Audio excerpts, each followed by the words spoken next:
بسم الله الرحمن الرحيم الله لا إله إلا هو الحي القيوم لا تأخذه سنة ولا نوم له ما في السماوات وما في الأرض من ذا الذي يشفع عنده إلا بإذنه يعلم ما بين أيديهم وما خلفهم ولا يحيطون بشيء من علمه إلا بما شاء وسع كرسيه السماوات والأرض ولا يؤوده حفظهما وهو العلي العظيم. نعم، أعوذ بالله من الشيطان الرجيم. بسم الله الرحمن الرحيم. إن الحمد لله نحمده ونستعينه ونستغفره ونعوذ بالله من شرور أنفسنا ومن سيئات أعمالنا. من يهده الله فلا مضل له ومن يضلل فلا هادي له وأشهد أن لا إله إلا الله وحده لا شريك له وأشهد أن محمدا عبده ورسوله. رب اشرح لي صدري ويسر لي أمري واحلل عقدة من لساني يفقهوا قولي. أما بعد، إخوة الإسلام، Assalamu alaikum wa rahmatullahi wa barakatuh. All thanks be to Almighty Allah that allow us to witness today, to continue our topic on Sirha, the Siratul Nabawi, the history of our noble Prophet Muhammad sallallahu alaihi wasallam. If you can recall, last week we discussed about some of the companions of the Prophet sallallahu alaihi wasallam. We talked about Umar and other Sahabas. We talked about Abu Bakr and Umar. So inshallah today we are going to see about another companion, the most most close to the Prophet, and he was the third Khalifa, third Khalifa to rule Islam after the death of the Prophet Muhammad sallallahu alaihi wasallam. This man is Uthman. He is Uthman bin Affan bin Abdul As bin Umayyatu bin Abdul Shams. That is his name. Bini Abdul Manafi, that's his name. And Uthman, after Abu Bakr as-Siddiq, as we said, he is a friend, after a companion to the Rasul, and he is a friend to the Rasul, and he is illo to the Prophet sallallahu alaihi wasallam. Umar, as we said last week, Umar too was a companion and an illu to the Prophet sallallahu alaihi wasallam. So today we are going to look on Uthman. Uthman radiyallahu anhu was born 6 years after al-Fil, which means after the war, the battle of the elephant, as we say back. So he was born 6 years after al-Fil battle. So the elephant, that's the elephant battle, and he was born in Mecca, and he grew up with his uncle. So his uncle was among the leaders and disbelievers at that time. So Uthman bin Affan suffered a lot after accepting Islam from his uncle. He suffered a lot, he tortured him, bad words, like things that when you are with a person that does not believe in the religion that you are practicing, so he will be doing things to you that you may not like, or it will be like it will be making you suffer like more bad words and so on and so forth. So after accepting Islam, Uthman bin Affan encountered such behaviors from his uncle. And Uthman bin Affan, among the Sahabas, he is described as the most beautiful person. He's a beautiful human being, and he has a lot of beard, long and beautiful face. His beard is too long, and he has beautiful face among the Sahabas. And he's the father of Utbah, ordered Utbah to divorce Ruqayya, because Muhammad sallallahu alaihi wasallam now he is calling to Islam, and they are not Muslimun, and they don't like Islam. So he asked his son to divorce her. So after he divorced her, then Uthman bin Affan married Ruqayya. So Ruqayya and Uthmana live until death comes to her. So Ruqayya died, and so Muhammad sallallahu alaihi wasallam give Uthman her younger sister Kulthum bint Muhammad sallallahu alaihi wasallam.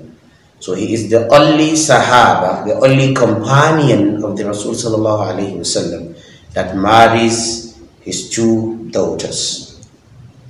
He is the first companion that married the Prophet sallallahu alaihi wasallam two daughters. And the Prophet sallallahu alaihi wasallam said, give Uthman your daughters, hand over your daughter's marriage to Uthman. Meaning the Prophet sallallahu alaihi wasallam said, even if Uthman, one daughter is like Ruqayya is dead now, we give him Kulthum. If Kulthum now died again, or he needs another wife, we can add another wife for him. Because of what? Because of his good behaviors to people and good manner. He rules Muslim after the death of Umar. He's the third leader. He ruled Muslims, and he is a good leader. He ruled Muslim for they live in a peaceful and manable and good, joyful leadership. He was the Khalifa that ruled for about 12 years. You know, Abu Bakr and Umar, they rule not long as Uthman bin Affan ruled. So Uthman bin Affan ruled the Muslim Ummah for about 12 years before he died. A day before he died, Uthman dreamed about the Prophet and Abu Bakr and Umar. He dreamed about them saying to him, Aftiru indana, come and drink water with us. Then the next day, Uthman bin Affan woke up and started fasting. He was fasting in the morning. So in the evening, Abdullah bin Sabah, he was a gang, you know, he has his people. Al-Yahudi comes with his people, his gang. So they assassinate Uthman bin Affan. They kept him in his house for about 40 days. Uthman was locked at his house. He cannot go out. He can't see people. They are the Abdullah bin Sabah al-Yahudi is the one ruling prayers, you know, listening to people for about 40 days. And Usmana was in the house. So they assassinate him in his house. They killed him in his house, living in Medina. They kept him, as we said, in his house, no going in, no going out, for about 40 days.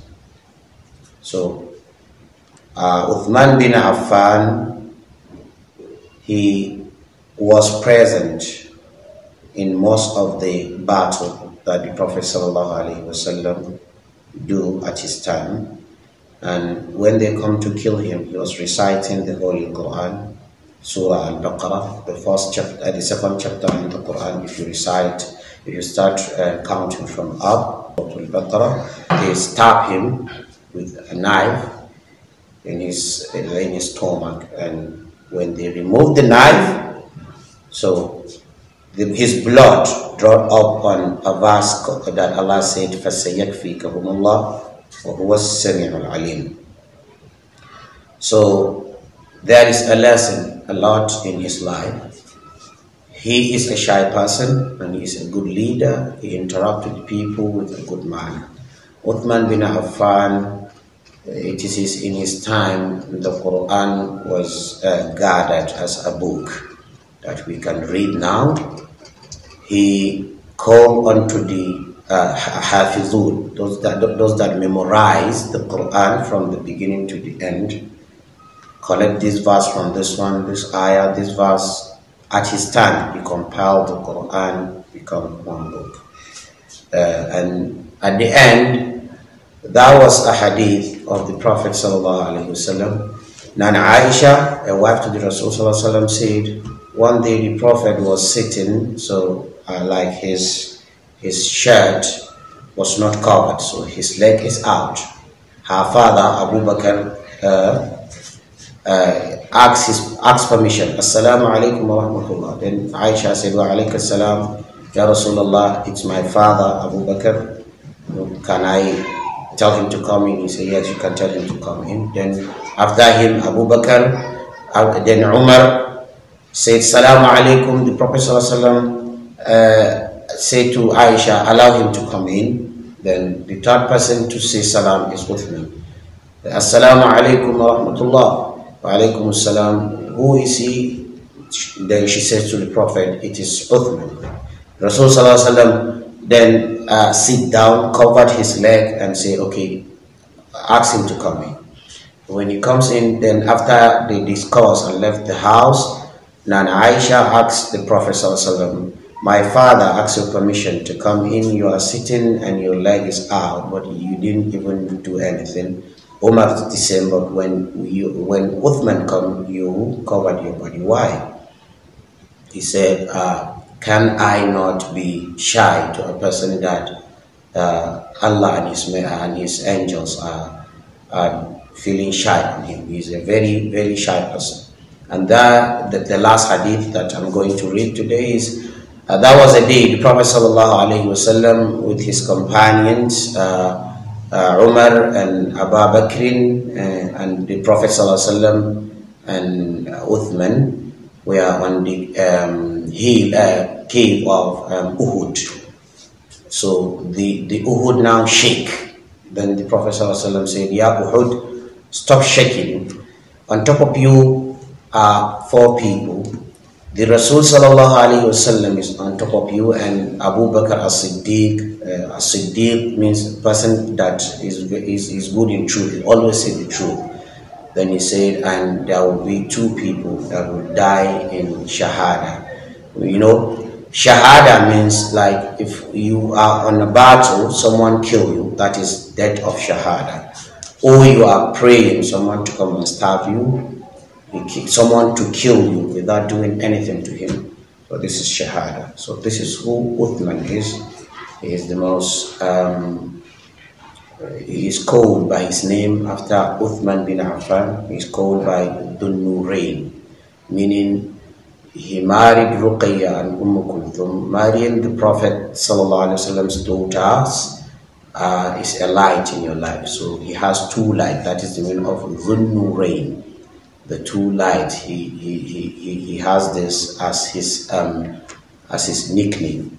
So this is Uthman. May Allah Azza wa Jal protect and guide us, and may He make this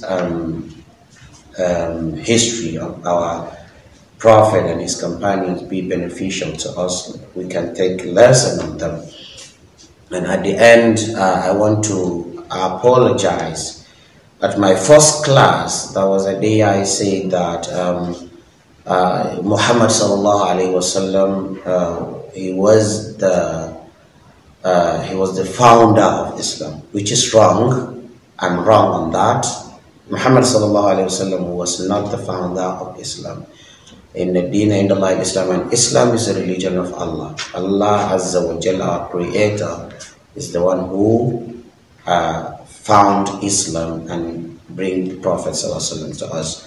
As a human being, I can make mistake, and I hope all the ulama that are listening to my